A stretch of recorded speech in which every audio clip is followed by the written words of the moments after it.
Okay then guys, what is going on? Cloud Plays here and welcome back to another video here on the channel, and today we're inside of Diablo 4 where we have got so much new information for you guys from the development team and community development director Adam Fletcher. We're going to dive straight on in today as we have got so much to go over, as we are going to be talking about blocked accounts. We've also got a load of new information with regards to the season and the Malignant Hearts, how the categories are going to work, and we've also got some talk about Rebirth and much more. If you haven't already, smash that beautiful blue thumbs up and subscribe with post notifications turned on. It'd be greatly appreciated. And also check out our sponsor Advanced GG, the #1 clinically proven energy supplement on the market. Make sure you use code CLOUD for discount at checkout. With that being said, let's dive on into some Diablo 4 news. So starting off with this post right here, we had the original hotfix post come up on July 7th, which was a few days ago now, but somebody posted on it saying, "Hello,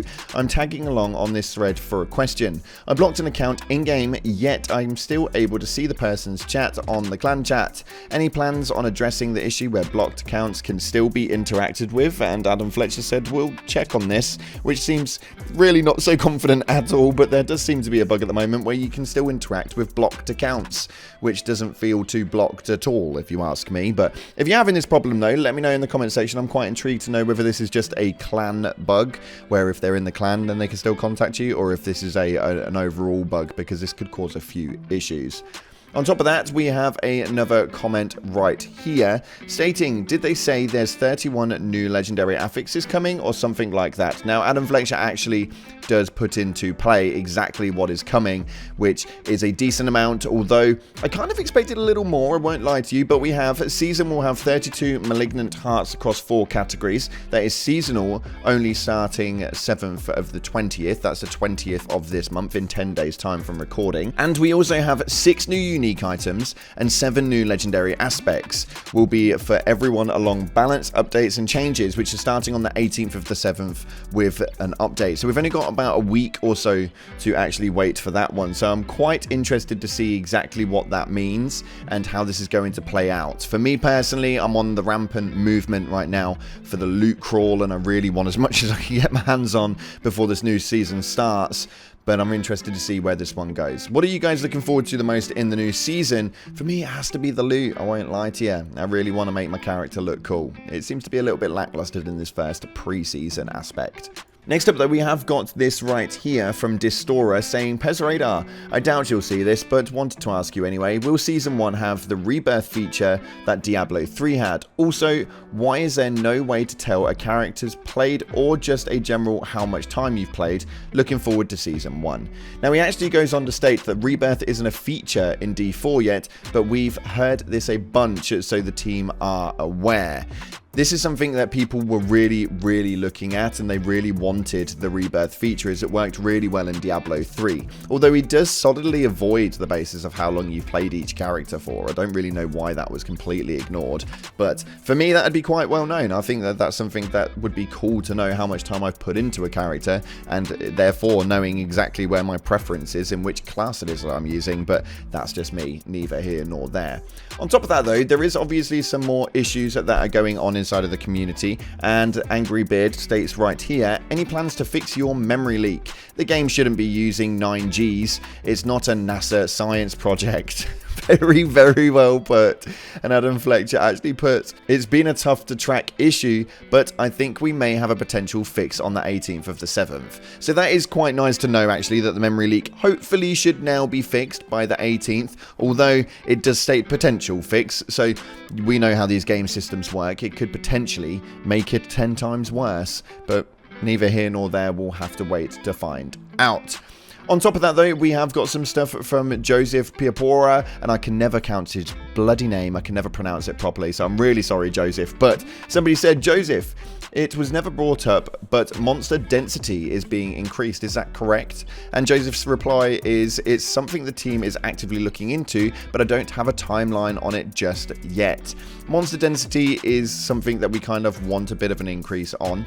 This is something that I think would make the game a little bit more rampant to play and a little bit more fun to make sure that when we're going around the open world and stuff like that, the monster density is something which you can find quite frustrating at points, with some really weird areas of crowded monsters versus what it is that's actually there at the same time. But this question was really good though from Nymph Reads, that states, as someone who was a druid when our tables were broken, I am saddened it took so long to fix. Some things are balance changing and game breaking. Our broken loot table wasn't one of them. I am more sad we don't have leaderboards. They are important, would solve this issue as well. And Adam Fletcher comes up with a really good response actually, of which some of it I'm happy with, some of it I'm really not. But he states, Druid loot tables took a while as the game was doing some back-end updates on servers, so we didn't deploy any hot fixes during that period.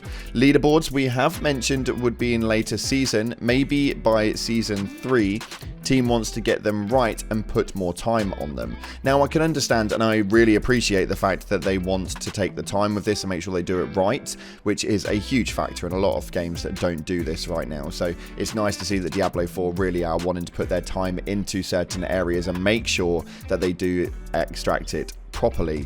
Although season 3 is like 6 months away, give or take. If we start looking into the main time period for it, if they do it at the beginning of season 3, each season roughly is about 3 months. We're just rolling into season 1 soon, so we're looking at maybe 6 to 6.5 months, maybe even 7 months before we start to see the leaderboards. This was something that they have mentioned, and the way that they would segregate it was by class specific characterization. So the druids would have their own leaderboard table, the sorcerers would have their own leaderboard table, the rogues would have their own, and so on and so forth, so that you don't really have to compete against different characters based on the meta of choice, we'll call it. But I think that season 3 is a long bloody time. Maybe I'm just being over dramatic, and a lot of you guys say that in these videos, that maybe I've got too higher expectations for these sorts of things. But let me know in the comment section, do you guys think that season 3 is too long to really wait for these leaderboards?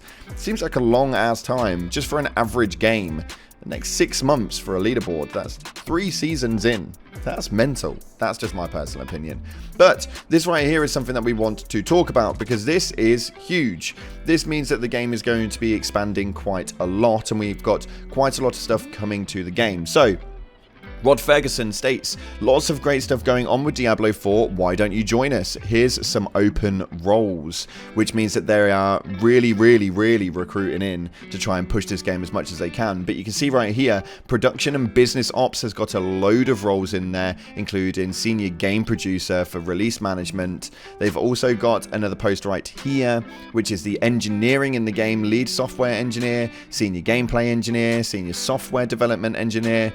There is actually a lot of senior roles inside of this. Now this could mean one of a few things. Now either they've lost a fair few people during the process of Diablo 4 and people have moved on to either bigger and better things or just different things as an overall, or they're expanding and duplicating job roles, because there are a lot of senior movements here for the job roles. We've also got the design team, which has got the senior level designer, senior quest designer, senior technical designer, senior designer as an overall, just normal quest designers, activities designer. There's so much that they're trying to hire for right now. If we go into the next one as well, we can see that they've even got art designers and stuff that they want. Senior concept outsource supervisors. There are so many roles going on for Diablo 4 right now that either this game is going to expand beyond our wildest dreams, or they're probably having some issues in the background. What that is, I don't know. We'll have to wait and see how that one pans out. But for those of you guys who are watching this, if any of you guys are in any of those job roles, I'll leave the link down in the description for Rod Ferguson, so you can hit it up and just see if you can get the opportunity to work with Blizzard on the Diablo 4 game.